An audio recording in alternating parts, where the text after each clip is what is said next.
E cantando cada vez mais lindo, né, irmãos? Que bom poder ouvi-la cantar.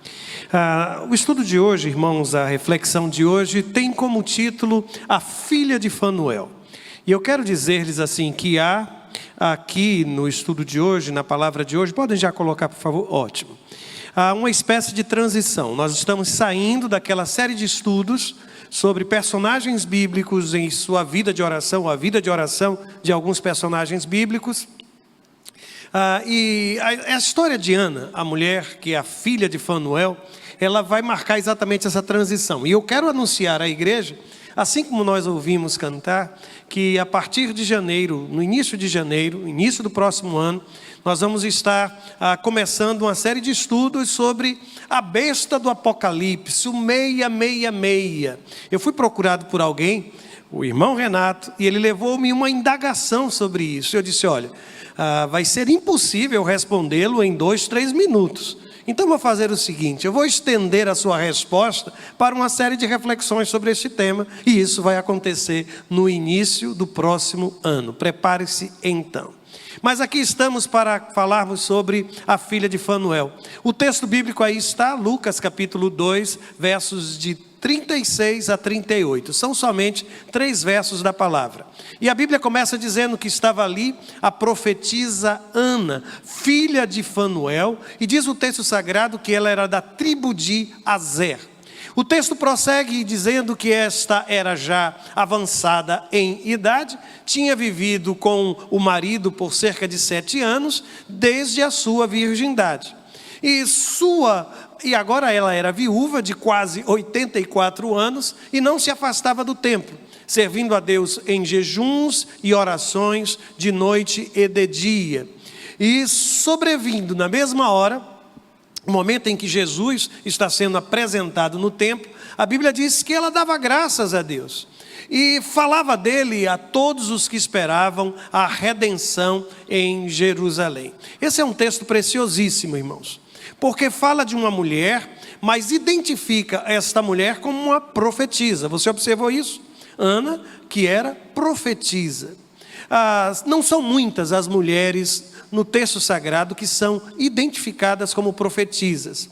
Você vai ver, por exemplo, Miriam, a irmã de Moisés, no livro de Êxodo, ela é identificada como profetisa. Débora, no livro de Juízes, também é identificada como profetisa. Hulda, tanto no livro dos Reis, também como um texto paralelo de Crônicas, também vai ser apresentada como profetisa.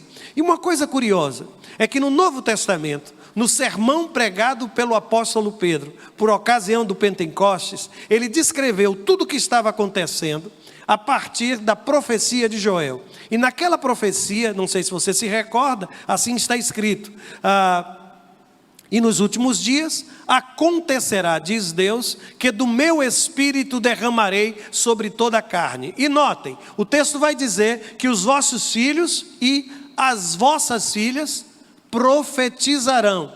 E diz o texto que os jovens terão visões, e coisa linda, não é, irmãos? Porque com o Espírito Santo de Deus derramado, aquele que está debaixo do poder do Espírito, ainda que esteja na velhice, velhos sonham. Velhos sonham, irmãos. Às vezes a gente pensa que sonho é coisa de gente jovem, mas aquele que tem o Espírito Santo de Deus sabe muito bem sonhar, consegue sonhar com aquilo que Deus tem para a sua vida. E o interessante é que o livro de Atos vai mostrar que Filipe tinha em sua casa 4 filhas, e estas 4 filhas eram inclusive identificadas como profetisas. Mas a filha de Fanuel também é revelada como uma mulher que está longe de sua casa. Você consegue se lembrar qual era a tribo do pai de Ana, o Fanuel? Qual era a tribo? A tribo de, olha ali, filha de Fanuel, da tribo de Azer. Fanuel, dizem que esta palavra, este nome significa rosto de Deus. Eu tenho a impressão que ele nasceu muito bonito, viu? Porque tem menino que parece joelho, né? Quando nasce é aquela coisa um tanto quanto enrugadinha. Mas eu tenho para mim que Ana, quando viu aquele menino, olhou para ele, o nome desse menino tem que ser Fanuel, porque ele é lindo demais. É o rosto de Deus, é o rosto de Deus. Quem estiver procurando nome para seu filho, pode botar na lista, viu? Fanuel, Fanuel, Fanuel. Agora, uma coisa interessante, você observou qual é então a tribo? Tribo de Aser. Eu vou mostrar aqui que é algo interessante. A Bíblia diz que ela era da tribo de Aser, mas ela não se afastava do templo. E aqui eu quero lhe perguntar, onde foi construído o templo, irmãos? Qual foi a cidade? Qual foi a cidade? Não sabem? Qual foi a cidade? Onde está erguido o templo de Israel? Jerusalém, pode dizer. Uma coisa assim, para dentro. Jerusalém. Jerusalém. Jerusalém, a cidade de Jerusalém ficava no território de Aser? Ficava dentro do território de que tribo, irmãos? A tribo de Judá. Amém, Jesus. Frequentam a escola bíblica dominical. Glória a Deus por isso. Ficava, portanto, lá na região sul. Notem aqui eu sei que é pequenino, mas eu, com a ajuda de quem estiver lá em cima, vai me ajudar também nisso. Eu quero que você observe, aqui está, essa coisa verde aqui, é a tribo de Judá. Para você ter uma ideia, essa faixa aqui de cor vermelha é onde fica a tribo de Aser. Volta agora para mostrar a distância que ficava de Jerusalém. Consegue baixar? Isso, vá até Judá aqui, aproximadamente aqui, viu? Ficava a cidade de Jerusalém. Ela não estava perto de casa, ela estava, na verdade, longe de casa. E aqui eu vou aproveitar para dizer uma coisa. Tem muita gente preocupada com os nomes dos grupos de nossa campanha. Qual é a minha tribo? Qual é a minha tribo? Aqui estão, amplia para a gente olhar com toda a igreja. Vai, lá de cima. A tribo de, vejam só, Aser, Naftali, ou Naftali, Zebulão, mas a gente chama mais de Zebulon, viu? Issacar, Manassés, uma meia tribo ficou do lado de cá do Rio Jordão e a metade da tribo ficou do outro lado. Você vai ver aqui Efraim, Dan, Benjamim, Gade, Ruben, Judá, e essa aqui é a tribo de Simeão. Alguns ficam perguntando, mas pastor, não são os filhos de Jacó? São os filhos de Jacó que dão os nomes às tribos de Israel? Todos esses não são? Não, não são. Tem dois ali que não são filhos de Jacó. Quem são? Efraim e Manassés. Eles são filhos de quem? De José. E José não aparece. Por quê? Por ocasião da bênção dada por Jacó, lembram-se que ele chamou os dois meninos e colocou sobre eles a sua mão e os abençoou. É por isso que ao invés do nome de José, que é filho de Jacó, aparecem os netos de Jacó. E está faltando um filho de Jacó ali. Quem é? Qual é a tribo que não teve parte na herança da terra? Levi não aparece. Por que não aparece, irmãos? O que é que a Bíblia diz? Que eles tiveram a honra de, ao invés de receber a terra, receberam a honra, o prazer de servir a Deus.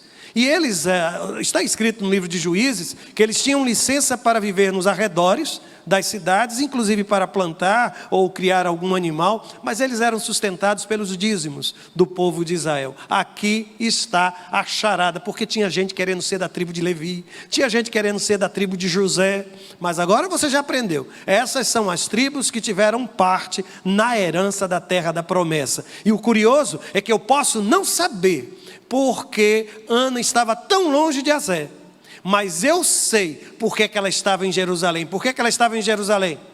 Porque ela não se afastava do templo de Deus, da casa de Deus. Isso é tão lindo. Mas aqui está também a história de uma mulher com um enorme sofrimento, uma história de perdas. O texto sagrado diz o seguinte, que ela já era de idade avançada, era uma anciã, tinha vivido com o marido por 7 anos, desde a sua virgindade, deve ter ficado viúva muito cedo, e depois que ficou viúva, diz o texto sagrado, é interessante porque não registra que ela tenha tido qualquer filho. Então é possível que eu esteja aqui falando de uma mulher que não teve filhos, que casou-se bem cedo, e passou 7 anos com o seu marido, ficou viúva, e você lembra da situação da viúva no primeiro século? E aí o texto ainda prossegue dizendo assim, que ela tinha cerca de 84 anos. Gente, chegar aos 84 anos hoje, com toda a estrutura que a gente tem, uma série de coisas, tem se tornado, na vida de alguns, algo mais comum. Mas naquela época, a expectativa de vida era muito menor. Eu tenho aqui, portanto, uma pessoa idosa, uma viúva que provavelmente não teve filhos, uma história marcada por muito sofrimento, mas ela não se afastou de Deus, irmãos. Eu não sei qual foi a sua história de perda, eu não sei o que você viveu no passado, mas Ana nos ensina que não importa o que eu tenha vivido lá atrás, eu quero viver ao lado de Deus hoje. E é por isso que ela aparece aos 84 anos, registrada no texto sagrado. Por ser uma mulher de fé, irmão, uma mulher de fé. Uma mulher agradecida e cheia de esperança. Por quê? A Bíblia vai dizer, vejam só, sobrevindo, na mesma hora, ela estava no lugar certo, na hora certa, e ela teve a felicidade de ver o menino Jesus. Aí a Bíblia diz, ela dava o quê? Graças a Deus. Está falando de uma mulher agradecida, apesar de uma história triste. E depois ainda diz que ela falava dele a todos os que esperavam a redenção em Jerusalém. Era uma profetisa, era uma profetisa.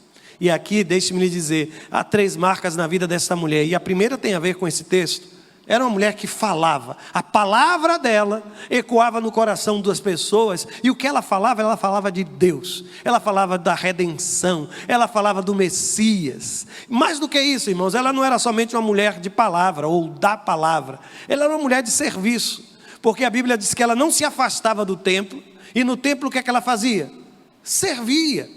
Sabe, algumas pessoas não encontraram ainda significado na sua história, porque não descobriram o seu ministério.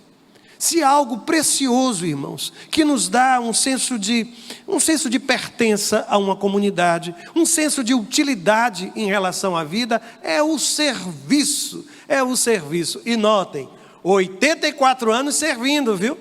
Não tem aposentadoria não para quem serve a Deus. Não sei quantos anos você tem, mas não existe aposentadoria. Pelo contrário, aposentou, aí vem aquela história do já que você está aposentado, então, já que vamos lá, vamos trabalhar e servir ao Senhor, Além da palavra, além do serviço, notem que ela era sim uma mulher de oração. E isso faz toda a diferença, irmãos, faz toda a diferença na minha vida e na sua vida. Que a mulher que hoje nós aprendemos um pouco da história, Ana, a filha de Fanuel, seja uma inspiração na minha vida e na sua vida também.